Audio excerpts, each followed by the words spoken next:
Bonjour les badounettes. Bonjour maître. Au tout début de la Bad News 212, Davy dit... C'est un Jedi, non? Ça aurait pu, mais c'est un vrai humain. Ça dépend.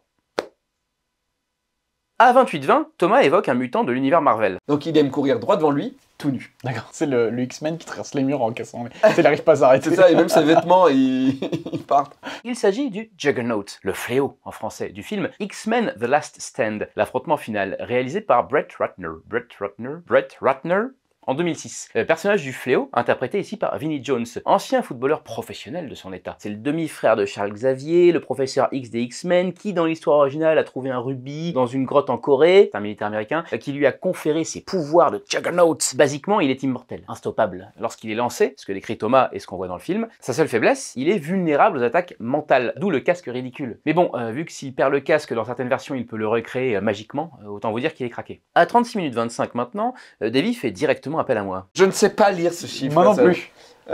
Sylvain? Alors ça tombe bien, parce que je suis un spécialiste des mathématiques. Non. Déjà, c'est pas un chiffre, c'est un nombre. Les chiffres, il n'y en a que 10. 0, 1, 2, 3, 4, 5, 6, 7, 8, 9. Et c'est le signe, le symbole qui sert à écrire les nombres, comme les lettres servent à écrire les mots. Ensuite, il faut que vous soyez familier avec le tableau de numération, que tout bon CM1 se doit d'avoir dans sa pochette à rabat, dans une pochette plastique transparente pour pouvoir écrire au feutre d'ardoise directement sur la dite pochette et s'en resservir par la suite sans ruiner le quota de photocopie dès septembre. Alors, unité, dizaines, centaines, unité, dizaines, centaines de mille, de millions, de milliards, de billions, de billiards, de trillions, de trilliards, de quadrillions, de quadrilliards, de quintillions, quadrilliards, et vous saisissez la logique. Donc ici, il s'agit de 4,15 chances sur 100 quintillions, contre une chance sur 19 millions pour le loto. 100 000 milliards de milliards de milliards, bachibouzouk, égale 100 quintillions, ou 10 puissance 32, ou 1 trillion, avec 1 en notation de myriade ou de puissance itérée de Knut. Mais pour être honnête, ça me dépasse un peu. J'ai écrit ça à Noël en montant mon Galaxy Explorer de Lego. J'ai pas vérifié toutes mes sources, parce qu'en plus, on est dans Bad News, alors laissez-moi tranquille un peu dans les commentaires. Du coup,